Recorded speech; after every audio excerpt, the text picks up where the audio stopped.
So the subject of today is their crossing of the legs. Now, the way I think about it, I kind of addressed this question many times in especially when we talked about the torso and the way how it influences the legs, when we talked about the scoliosis, when we talked about the hips, but for whatever reason, the subject keeps coming up. And well, I believe that there's a number of sort of underlying landscapes behind it. And the first thing that we really have to get is that, well, our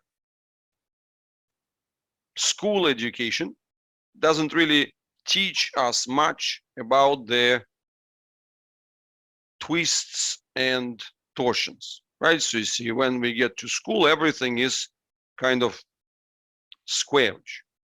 Whilst in nature, the primary thing that we deal with is the torsion. And that's really what's important to understand. So what I tried is I tried to bring few illustrations which would be kind of anatomically unrelated, and then getting the transition towards the anatomically related things. So I hope that is going to help. Let me start with then the screen sharing, right? So we'll just do the usual thing and we'll move on. Okay, so no further than yesterday, the mother of that child who is in this picture was asking about what are the reasons for the leg crossings and what are we possibly able to do in order to uncross his legs, right? So you see, that's the same kid, so who has kind of improved over the last several months, because his legs used to be crossing when he was lying in bed. Now the legs are not crossing when he's lying in bed, but they are crossing when he gets into the standing position. So that's such a typical set of questions. And this typical set of questions implies kind of two things. So the first logic which is implied by it is that, well, if we get like that, right? So you see, the first logic that is implied that crossing equals something very bad. So that is the sign of concern. If it's crossing, it's bad. On the other hand, if it's parallel, it's good. So that's the simple set of beliefs, right? So you see, parallel in a way that the legs are straight. So straight is good, crossed is bad. Now, is this true? Well, you might say, well, how else? I mean, if I look at the legs of the healthy individuals, they are parallel. So that means that this must be the good thing. Well, the reality is more complicated. So if we draw the usual matrix, what does it mean? So it could be good and good. So means it's parallel and it's good. That's what we have for the ordinary people. That's indeed. And then, of course, there are situations when it's crossed and it's bad. These are kind of the obvious scenarios. But what do we deal with most often in the transitions which are experienced by the children? So we are dealing with two other situations which you have to learn how to distinguish. So crossing of the legs and it's good, yes, and parallel, which is bad, or even worse than crossing, right? So that's another, let me put it in black as well, that's another situation that we have to be able to distinguish. So that's what we are going to work at today, to understand these scenarios, like where do they come from, these particular scenarios. how do we know whether it's a good crossing or whether it's a bad crossing, and what's happening and how does it work? So that's kind of the key message and the key idea for today. Let's get back. So that is clear. And what I'm going to do, first of all, I'm going to bring you back to these pictures, which you have already seen me using a number of times, and I want to continue to engage you in this. So historically, in our webinars, we were using two kinds of dolls, right? So this doll and this doll, they must be already familiar to you. And what is the central message? So this doll, let me zoom it in. So this doll is the doll which has the right kind of the pelvic structure, right? So you see, this is the doll which has the rotational mobility of the leg under the pelvis, right? So you see, that's what we have. So this is the total ring of the pelvis which is available within her. So that's a very big and important point. Now, as we look at the hip joints, what do we see? So I will continue to repeat one thing, right? You know, like assuming that that's a view from the front, although it's kind of the back and front view, but let's kind of make it easier. So what do we have to remember? Each of your legs, you can stand up and try. You should be able to turn your foot all the way in and then rotate it all the way in, and then take your foot and rotate it all the way out. So in total, between traveling from the position of all the way out to all the way in, you get 180 degrees, right? And then as you travel from the position which is all the way in to the all the way out, that's another 180 degrees, right? So together, that's a half circle and that's a half circle, right? You put them together, two half circles, what do you get? Full circle, yes. And that's a full circle for one leg. And then it's the same story that you need to have for the other leg, right? So you see the same thing, 180 all the way your foot outwards and all the way your foot inwards. Another mix, 180 plus 180. So gives us 360. Now, what does that mean? Let's look at the doll again. This doll is actually quite a clever illustration.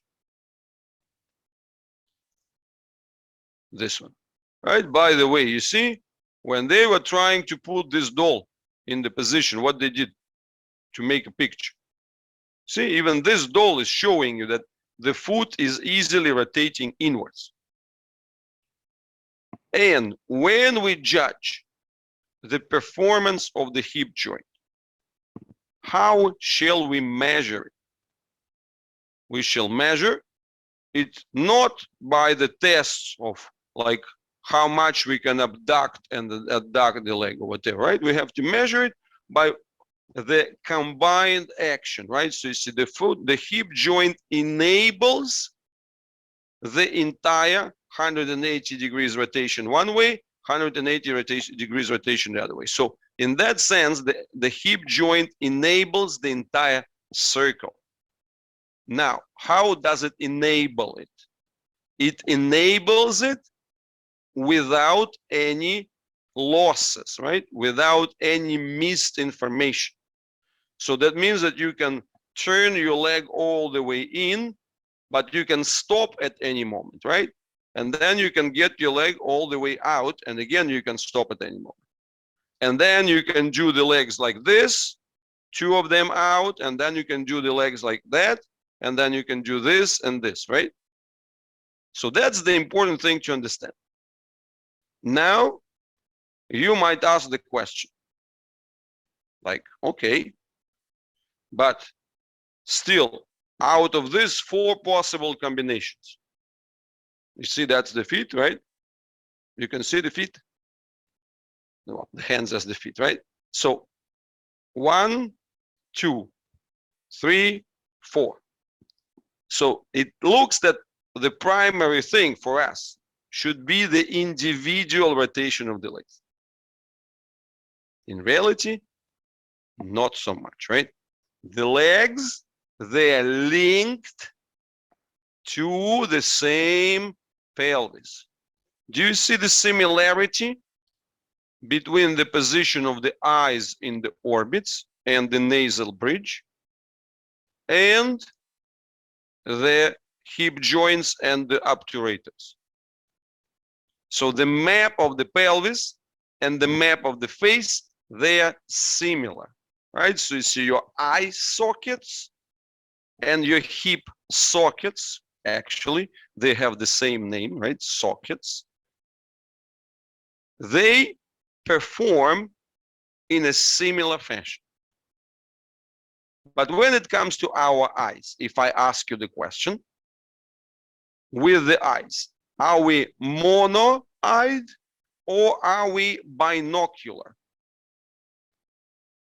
We are binocular, right? So if a person shows you, like, you know, if a child has one eye floating or squinting, we call it a squint, right? Like something is wrong if you become monocular instead of binocular. That's the same thing with the legs.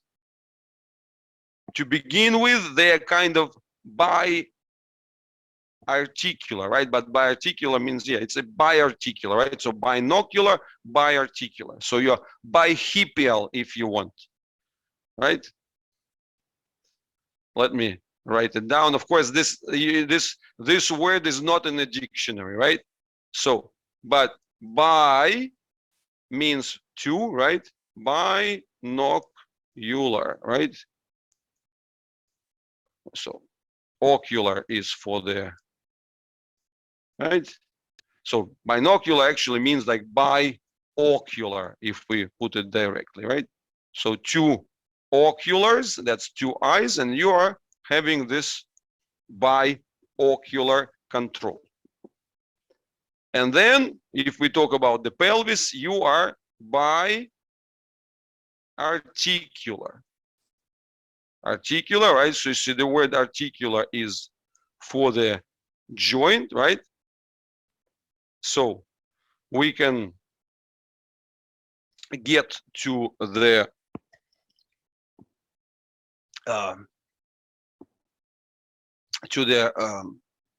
sort of getting fancy, right? But we'll call it a bihipial. So two hips, right? You know, in order to make it official, right? So you see, we can ask Mr. Google and say, hey, Google, right? So you see, and we ask Google, hip joint in Latin, right? And then you type it in and say, pa-bam, coxa, right? So you see, you heard about the coxa vara, coxa valga, right? So you see, if you wish for a fancier name, then we are going to call it there. So you are, you know, you are bicoxial, right? Bicoxial means that you have two hip joints acting at once. So, and that's why the primary action is going to be the same as in being biocular, right? So you have to be equally surprised with the person moving one leg more than the other rotationally, right? As you would be with the eyes. Clear? See, the person who can move one eye at will, we consider them freakish and kind of that they can, you know, participate in a circus act, right? So that would be a great party trick if you can just move your eyes, you know, like as you wish, you know, like make them float. So you can practice and get it, but that's not the primary control. And why I'm saying this, why we're always returning to the eyes, because the eyes are the most difficult muscles to control. See, that's the key statement that I repeat over and over. You have 630 muscles around, right? So if we ask again, Mr. Google, so Mr. Google, we will make this discovery together. Mr. Google, you know, my muscles, how many? Oh, you see, we are not the first to ask this question. And there are 6 muscles per eye, right? That's what Mr. Google tells us. Say thank you very much. Well, some people say 7. Okay, we will go with 7. So what does it mean? 7 by 2, that's 14. So the key logic is very simple. Those 7 plus 7, the 14 muscles which control the eye, they are the fastest muscles that you have in the body. So fastest muscles means that they have the least delay. So in other words, the activation of the eye muscle could be as quick as 50 milliseconds, right? So you see, milliseconds means, millisecond is 1,000th of a second, right?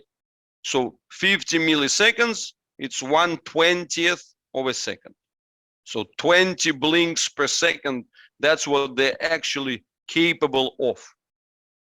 So that's why you can, you know, even if you're, I don't know, riding the bicycle, you can still close your eyes if there's some, you know, fly going into you, right? So, and if you ask yourself a question, where does the control start? The control starts from the eyes. So that's the ultimate test for your brain, because the faster is the muscle, the more difficult it is to control it with your brain, right? That's the obvious thing. So if we take a practical thing and say, you know, what's the big difference between the basketball player who plays in the NBA or a football player who plays in La Liga versus a backdoor player, right? So the one who goes into the NBA can do the moves and dribbles with the delay of just like 1/5 of a second, 200 milliseconds, whilst an average person would need twice as much, right? So it's just a double difference between, you know, being able to do something with the ball in 1/5 of a second versus, you know, 2/5 of a second, makes a difference between a professional basketball player and, you know, literally a hobbyist from the back door. Now the eye is 4 times faster than even that. So what does it mean for us? It means a very simple thing, that if the brain has a good enough capacity to control the eyes, it obviously has the capacity to control any other muscle of the body, right? So you see, so the control of those 14 muscles defines how well you can control the remaining 600 plus muscles. So if your brain is good enough to control the eyes, it's definitely good enough to control the legs. And if we see that for most difficult tasks, the brain operates in this biocular scenario. So when it comes to the hip, it's also bi-articular, bi-hipial, bi-coaxial action. Is that clear? At least as the explanation, right? So that's why the next time you see these legs, you should say, that's not natural yet, right? So you see, and if you were going to see, say,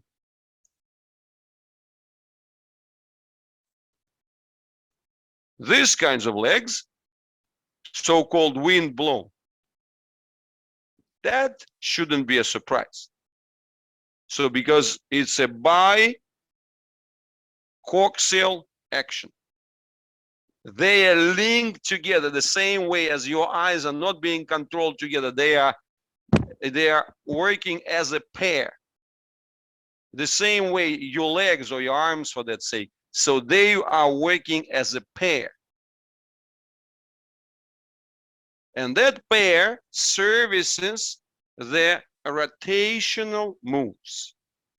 You see, if we look at the feet, the primary thing is to be able to do this and this. So twist to the left, twist to the right. Two of them together. It's not this, this is just a convenience, that anatomical position, that it's straight in the middle, and then you turn it, let's say you turn it outwards, you turn it inwards from the middle position, and you measure this. This is just like fantasy for calculational convenience. The body doesn't even identify the position of that straightness. So what matters is the limit of how much the entire leg could go outwards, and the limit how much the entire leg can go inwards. And that's what defines the competence of your hip joints. Your hip joints, they should be able to follow that twist from this all the way in and then all the way out. But if you try it, right, even on any kind of loop, you would see that's not easy.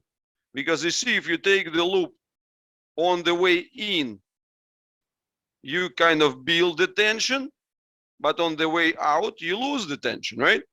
But if you lose the tension, you lose information. Because then, the only way how the legs and everything else communicate to the brain about their position is by controlled tension. If you have so that means that you need to have a double twist in order to be able to do it.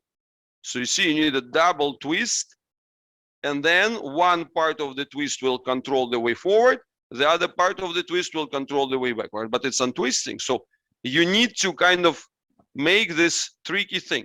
And of course, the same thing is also true. This kind of twist is true when you so-called bend the leg and extend the leg. And again, when we talk about bending, flexion, and extension of the leg, is it one by one? No. Test your eyes, right? If you look up with two eyes. If you look down with two eyes. Okay, let me do it once again, right? So, and then we can get back, and then I'll get back. You see the twist. If I'm just using the cable, right? I'm using the cable from the hard disk, right? Just showing that if you try this simple experiment. So going one way, okay, so one way, you see, I'm going against this way with the tension, right? So that's tension, and you can trace it. But if you return, the tension is lost. So you need at least a double system, which is going to, it's not enough just to do a double twist, right? So you see, if you double twist, you control it better, but then it untwists. So you need to have more, you have to have a second spiral, which is going to go in the counter direction. So because, the only way that the brain gets information is by the stretch receptors. So it means that if you are working against the tension, the information is there. If it's loose, there is no information. And what I was saying, that this is the same, that's exactly the same thing which is true for the legs flexion, right? So you see they're also not going one by one, they go by two. So the easiest thing is to test with your eyes, right? So you see if you look up or you look down, you look with two eyes at the same time, right? Not with one eye, one after another, right? So that kind of thing, right? So that is the basis. That is the basis of the control. And of course, when it comes to the legs, on top of this, it's also, comes the fact that the leg is heavy. So it easily gains the momentum, which is going to like easily crush and destroy the joint itself. So that's the first point that you need to keep in mind. So let me try to get back to sharing and see whether it's going to work now. So now we get back to this. So you understand? Okay. Yes, everything is okay.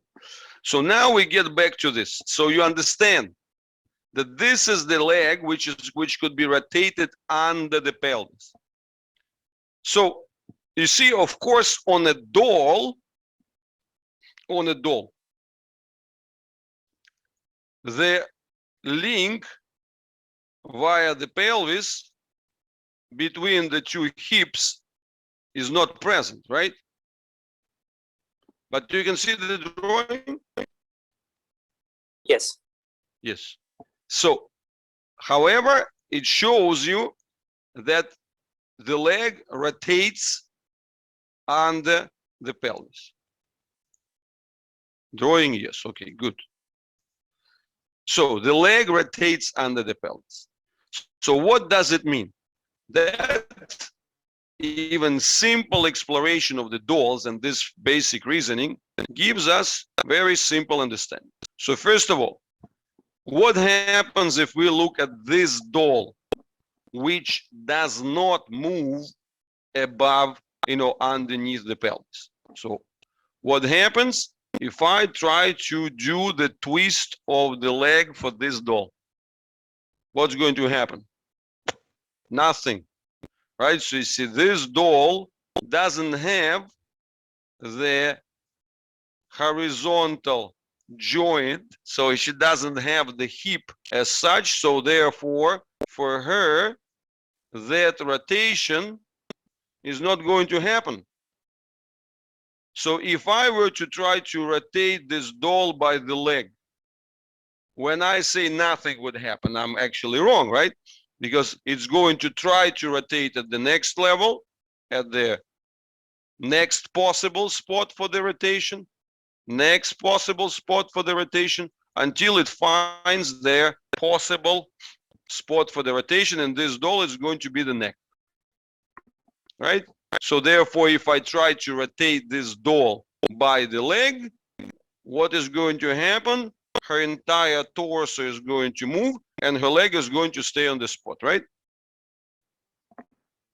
Does that sound familiar? I think it does, right? So that's what we observe in children with cerebral palsy. So the key point for us is to look at those and say, okay, but when we look at the way how the body is structured, if we look from the top, that's the head, that's the neck, that's the thorax, that's the abdomen, that's the pelvis, right? So what are the two areas which are most likely to rotate when we do the twist? It's most obviously going to be the lumbar, right? So you see the waistline and the neck, right?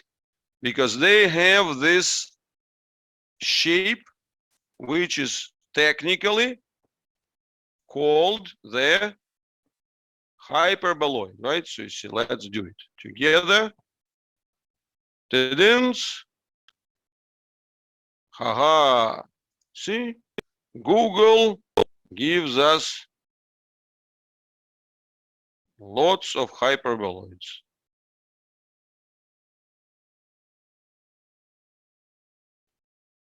And you see, they're done in different ways, right? So the one which we are going to like the most are the ones like this. So of which shows you the demonstration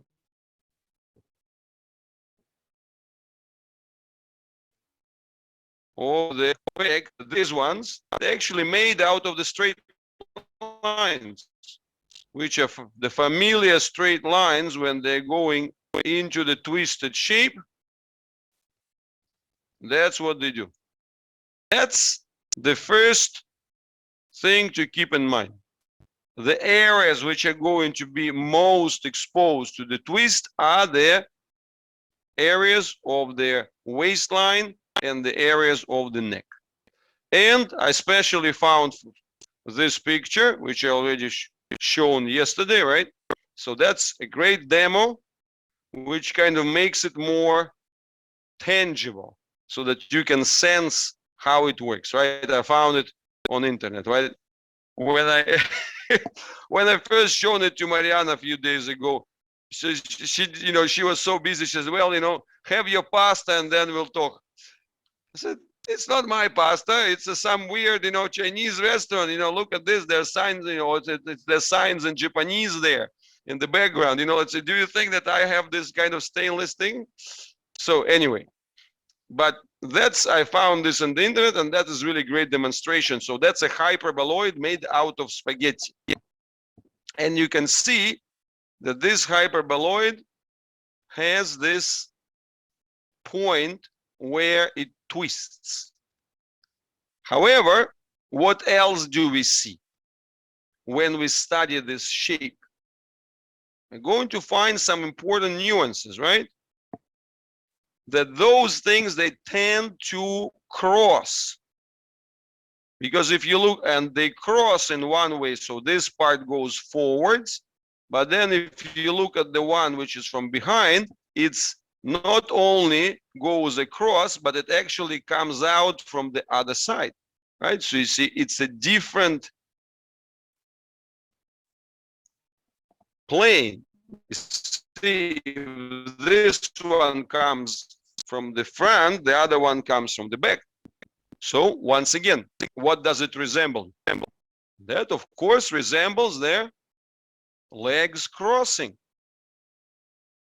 And this is what brings us to this understanding, that the difference between the good and the bad leg crossing, or the good and the bad positioning, is not in the straightness of the legs, right? Because you see, this doll has the straight positioning of the legs, but this is not what we are looking for. Because you see, if we look at this kid in this situation, his leg looks more like that. So with ABR, what would be our primary thing?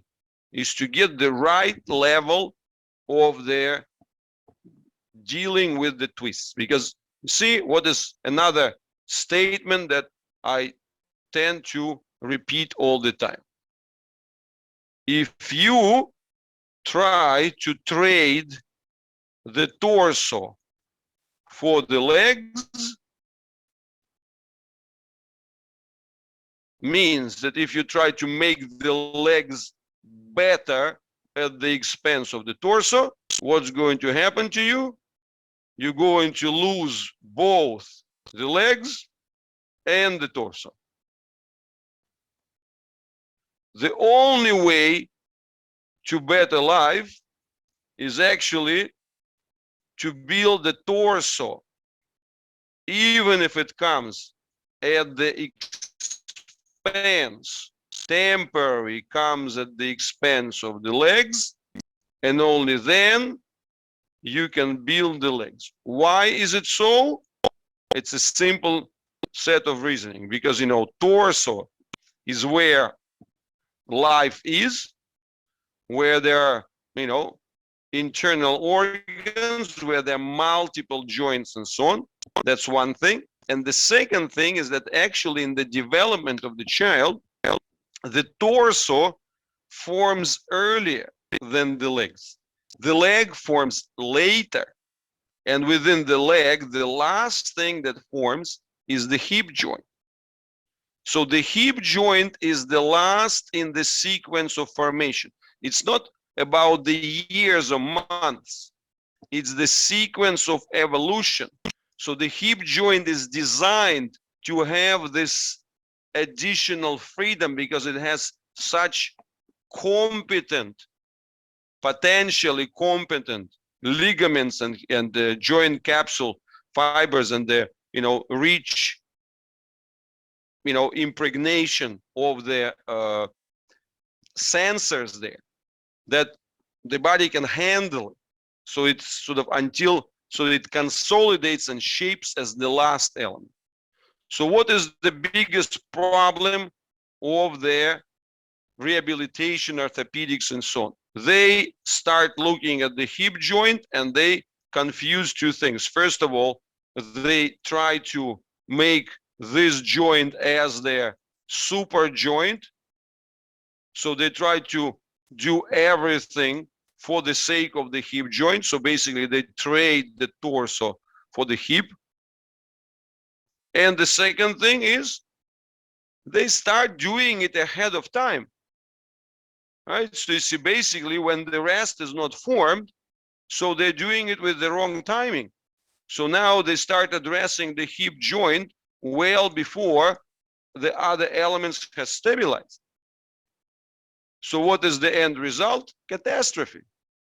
And of course, there is also this thing, which is that happiness about the straight positioning, which confuses where, that the torsion is the most important thing. And then it basically doesn't ask the question, how would this body deal with torsion as it grows?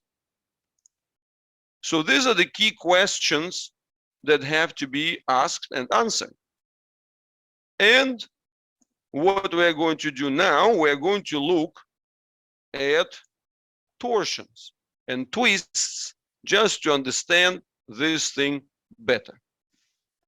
So that's how it looks like, right? And you can see that when the twist is being made, see, this is what happens. It's kind of taking out an angle, and that's how the twist emerges.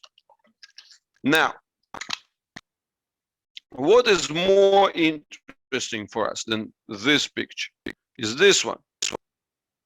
So you see, when you do the twist, you get the formation of that kind of thinning point, the point where the force is concentrated. And then, even more important for us is this one.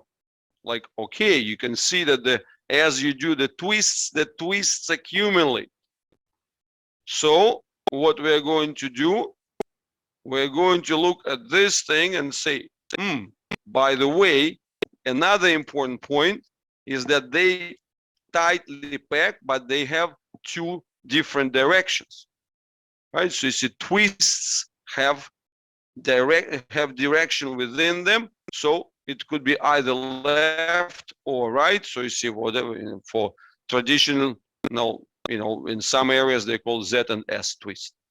So understandable, right? So you see, S is for S, Z is for that, right? So you see, that's Z, that's the S, that's for the easy way to remember it, right?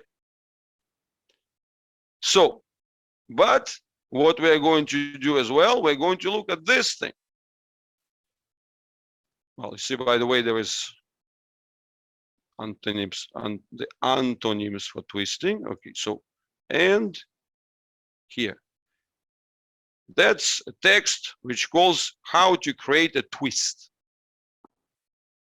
And let's see. See, first of all, you can observe that as you do the turns, there are more and more and more of those twists, right? It's not one.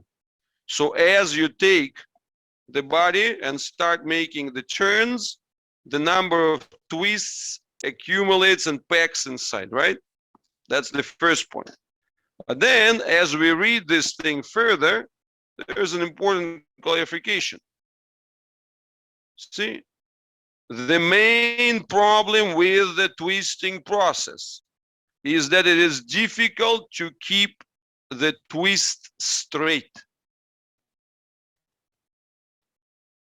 Because as you do the twist, try to twist anything, the towel, whatever. As you try to do this, upon doing the twist, the secondary twists appear. You know, besides of the twist, the secondary band and the additional twist emerges. So what you see as this twist, kind of multiple twists of the kind of the form of the screw, it's artificial. It requires additional external force holding it from the top and from the bottom, so it would actually go this way. Because what happens in the regular scenario, as you do the twists, so you get the accumulation of those, right? So you see, as you do the twist of the kind of small kind, then they accumulate the secondary twist of a next loop. But as the secondary twist happens, there is a problem. At the micro level, within the first twist, they start going apart. So keeping everything together and not losing it, because if it goes apart, then you lose the quality of the sensor's control. So you have to start seeing that the twists are so difficult to control. And it's a miracle that we're able to control the twist.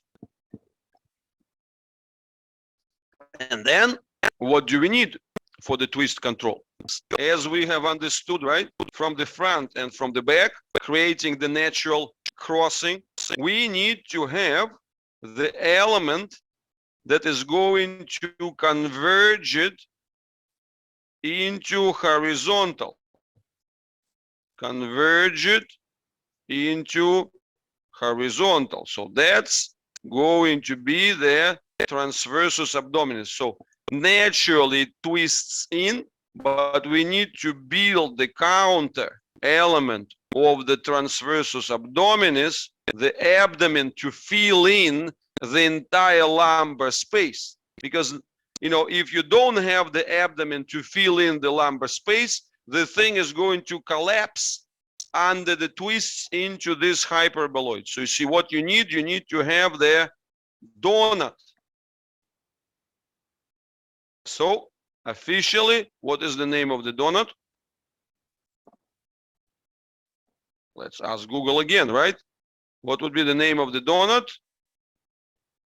Okay, we have the hyperboloid here, and here we put the toroid. Didn't?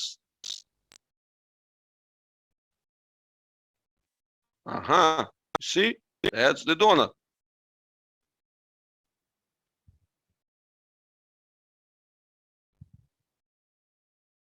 I need to restart my computer. It hasn't been restarted for the usual thing for another month. So, see, these are those donuts.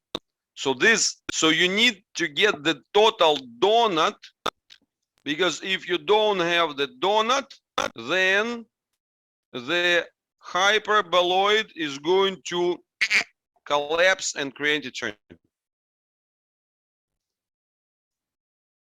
I hope that this is clear.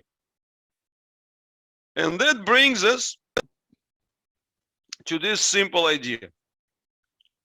How many twists the body would accumulate and at which level?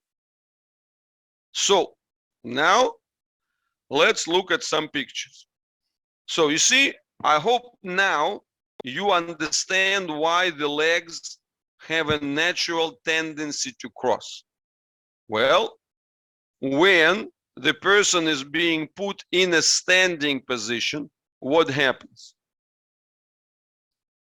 You have to handle additional forces.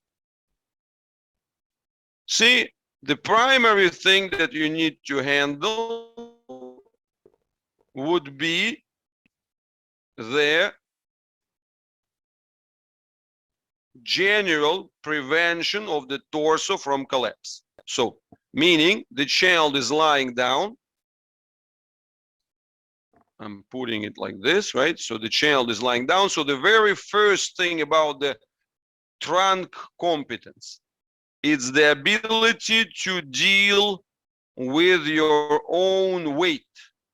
So you have the weight, and this weight is capable of handling and breathing against it without any collapse or without any force concentrations. So in that sense, when you're lying down, you need to deal just with this force. Healthy people can handle not just this force, but 3 forces. Because, you see, if we look at us, we also can handle the sitting and standing position, where you also have to deal with this. You have to deal with the tendency to twist, and you have to deal with the tendency to fold, right? So you see, that would be the twist, as you can see, these lines, and there is a tendency to fold. So the fact that we don't fold or twist is a miracle, because actually this is the number that I keep bringing up. Surprisingly, the healthy person handles everything within just 5% of the muscular effort, whether you are lying down or whether you are sitting, whether you are standing, or whether you're walking. Your total expense is around 5% of the maximum capacity of your muscle action. So that means that you are able to handle all these 3 forces, that your own weight, the twist, and the fold, without any deformation. But lying down, you need to handle only 1. When you're sitting up, or particularly standing, you have to handle all 3, right? So it's a lot more. So if there is more, then the body goes into the twist, because the twist is the most controllable position, right? Remember, the brain lives by the information that is given by the sensors. What is the most informative thing for the senses? If you look at the way how the muscles are built, they're all having the same thing as we just seen there, with the orientation of the yarn. So the more tightly it's packed, the more accurate is the information. So that's the thing. That's how it works. So that's why you need the twist to be able to control the more vertical position. So as we look at this thing, we ask ourselves the question, is it wrong or is it natural? The answer, it is natural.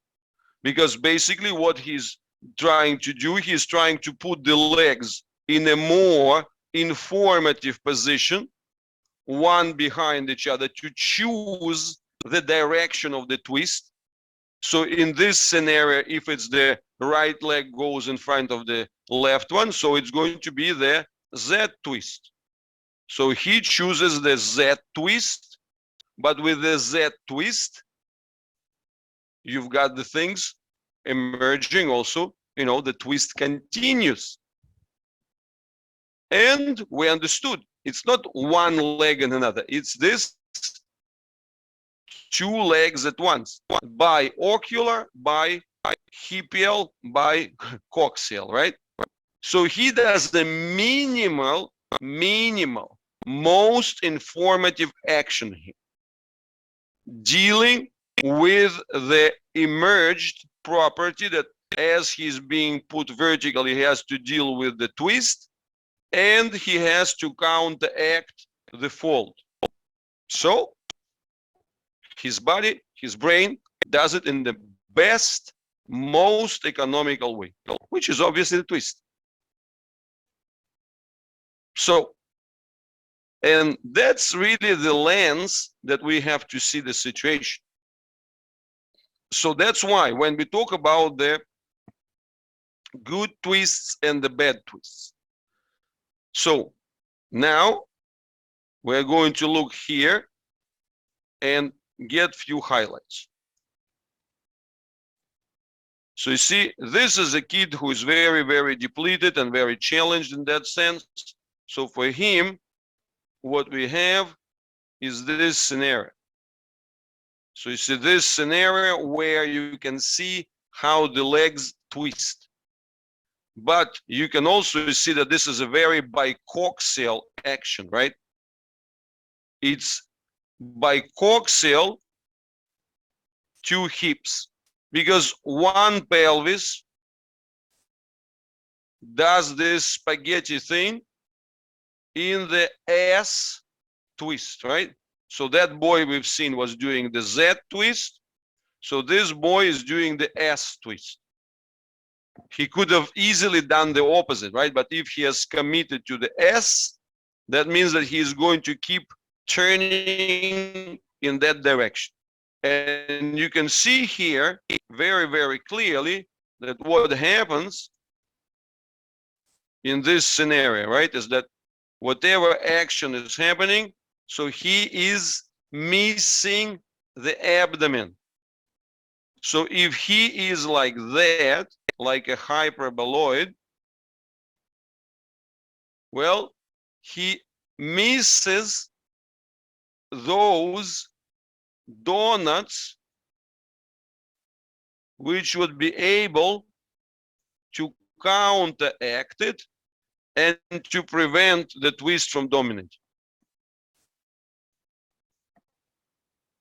So the twist is natural, but it has to be counteracted and neutralized by the donuts, the lumbar, the waistline donuts, means the donuts between the thorax and the pelvis. And here the pelvis is obviously not articulated. So this boy has some sort of the thorax, and then there is nothing.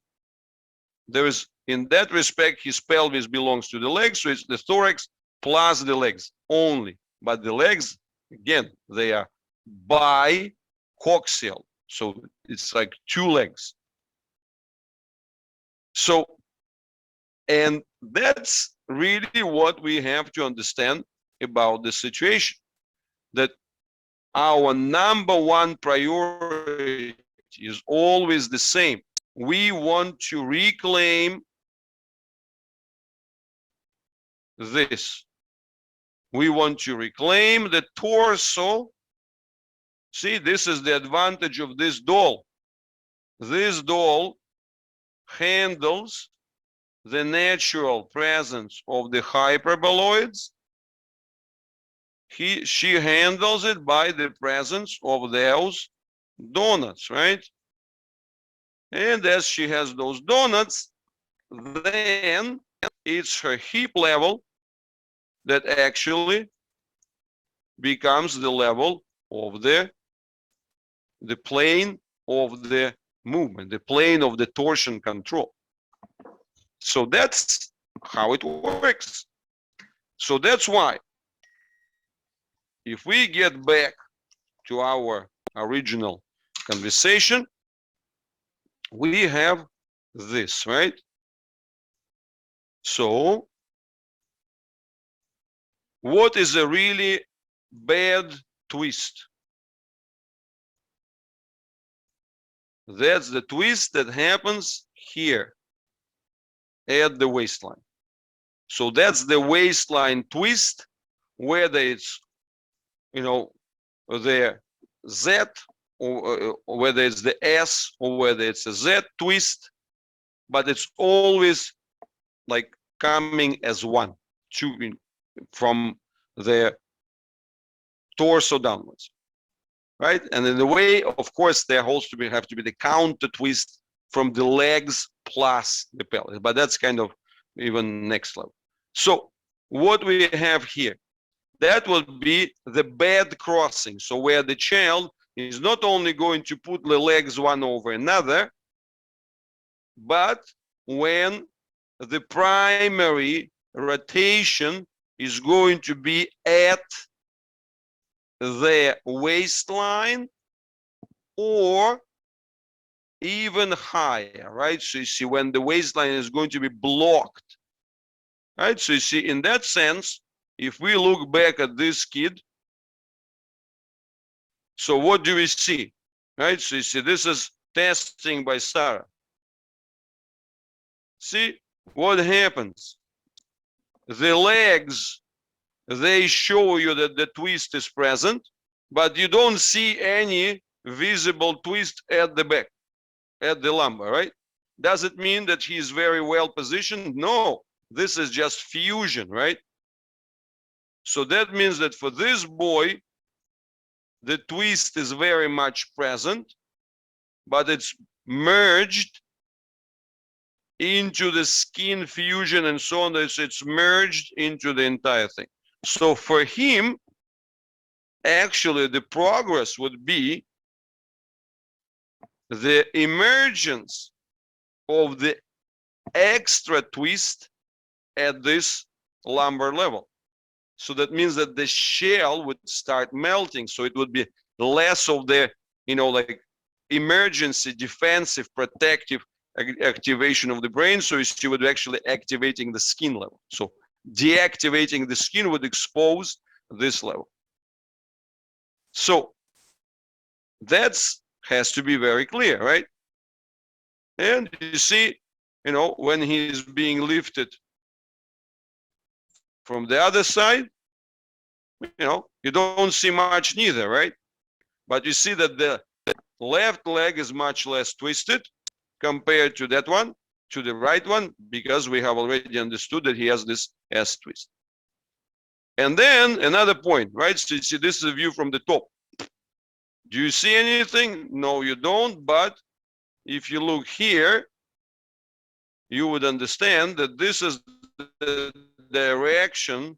Those are directions where the twist should happen. And of course, what else do you see here is this, that when he is in a prone position, see, bending the legs,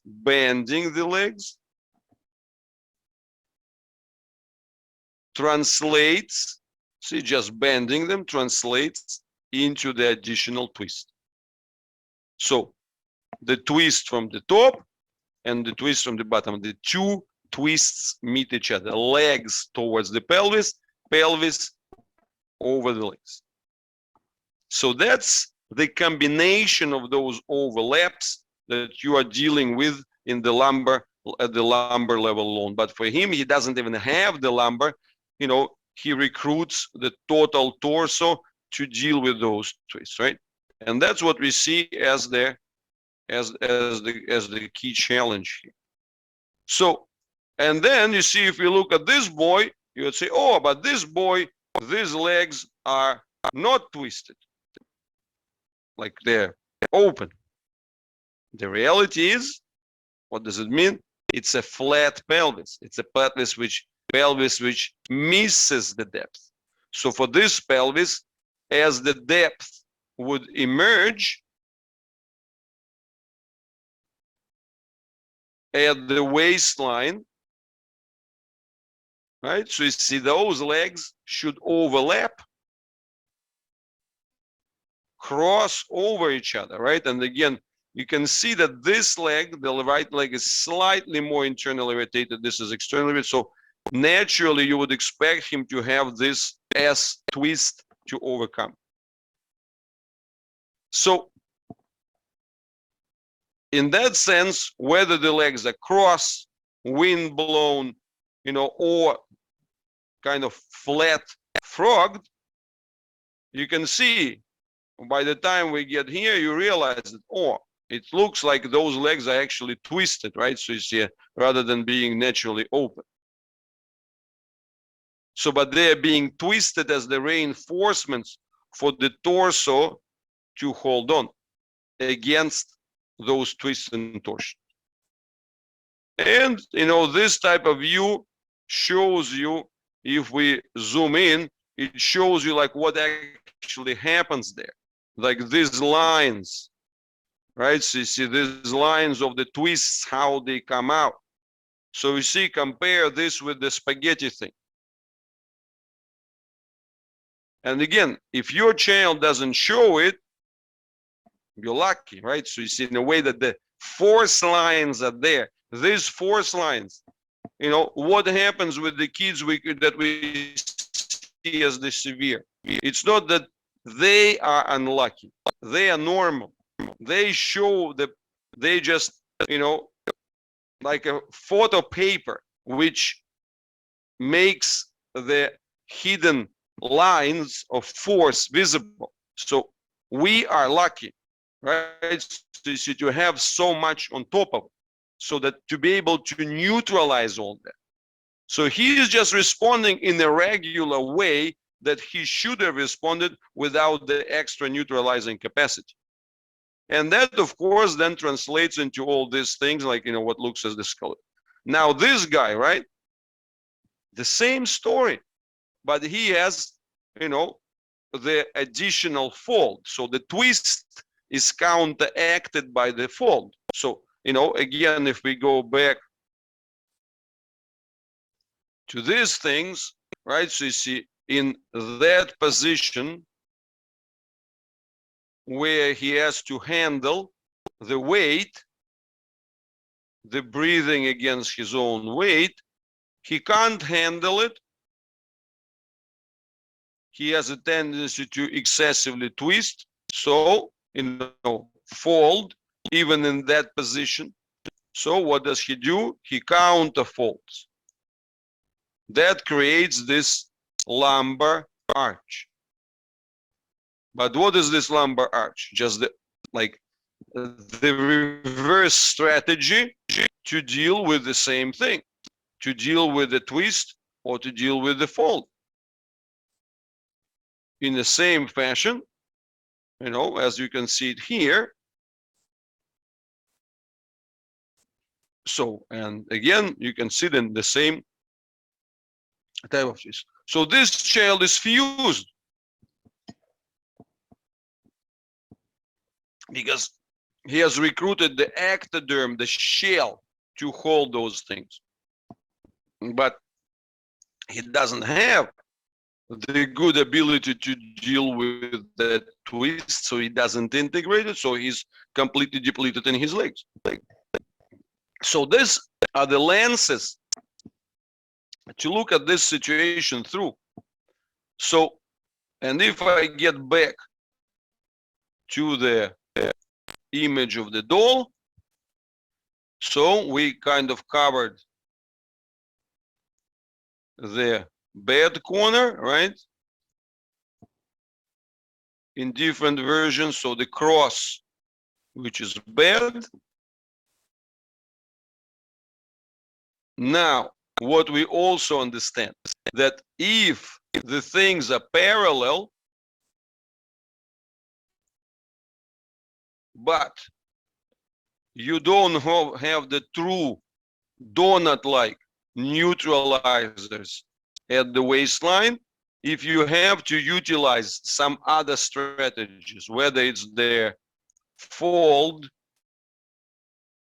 the counter fold, whether whether it's the skin fusion if the legs are seemingly parallel.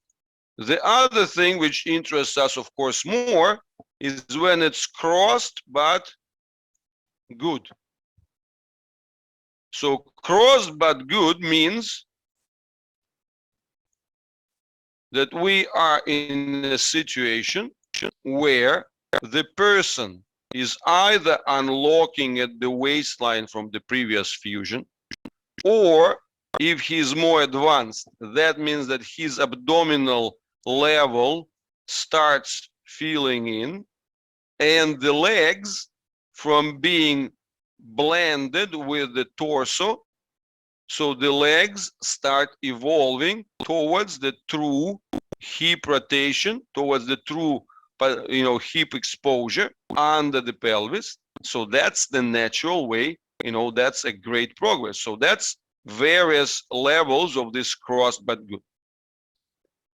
So that's the only journey to the from that part, the crossed and bad or the parallel is bad. You have to go through this.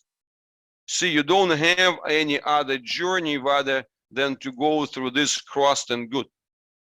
Because of the hyperboloid, because of this bicoaxial rotations and so on, because the torsion is the primary source of information, right? So you see, that's the most accurate tensional control. So the body needs the tensional, the competence of the sensors over the tensional control, so that, which comes in the format of the twist, in order to be able to handle positions and everything else. So that's basically the answer. The journey towards that parallel and good is long. So you see, you don't have, you see, those journeys from crossed and bad towards the parallel and good, it doesn't exist.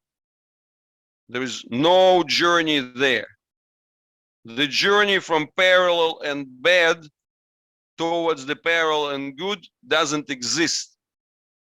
The only journey that exists is this via the crossed and good, because that's a true hip emergence. But you need to be patient, because as I said, not as I said, I just reminded, right, that the hip joint is the last one to be formed. So it's the one which is designed by nature to absorb volatility, right? So you see, even in the healthy channel, we are born, with the least formed hip, and it takes all these other activities and so on, and so everything else has to tighten, right? So you see, tighten, tighten, tighten, tighten. Only then, bang, you get the final kind of screw, which is the hip joint. If you try to tighten this screw earlier, when everything else has to be like shifting and moving, you will end up with the distortion, because as we already just, as we talked earlier, quoting textbooks, the main problem with the twisting process is that it's difficult to keep the twist straight. And that's the way how the body solves it, by having this loose hip joint that allows to sort of, absorb and adjust. So it's the opening, right? So you see, like if I'm doing the twist from two ends, so you see the elements tighten, tighten, tighten, tighten, tighten, tighten, tighten, and then I have the loose, the loose hole here, right? So you see that loop. So you see, and that loop is the one that has to be open, and then kind of, you put this extra thing into it and tighten it again, right? So if you take this loop away, what happens? The things are going to get all sorts of strange things elsewhere, which are not designed to handle. The hip joint is designed to handle this. So that's really their key message. So I hope that, again, I've been long, well, like 1.5 hours, right? So, but I hope that I covered this subject quite extensively, and that we will, have the better understanding of this situation. All right.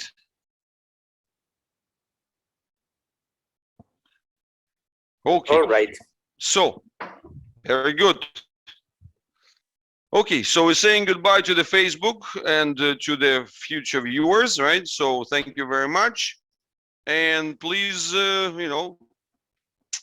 spread the word, because, this is something which is really, really essential. And this is the mistake that being made all over and, all over at huge expense and cost, right? So it's a really a challenge on the one hand to see all these people who, and all these kids who've been, harassed into the hip joint, whatever operations and everything else. But also a very simple thing, even the children, even the families who do not do that, right? So you see kind of who withstand still, like the leg twisting causes so much bad sleep, like parent sort of taking guard at night, like, oh, I have to put his legs apart, otherwise, like, gee, what's happening? It's always twisting and so on and so on. So relax, trust the body. Yeah. Okay. So we will move into the Q&A for the ABR families. So bye-bye, Facebook viewers. Okay. And we will take a small break, right, Leonid? Yes. Replenish the tea. Yeah. Bye-bye, Facebook. Bye.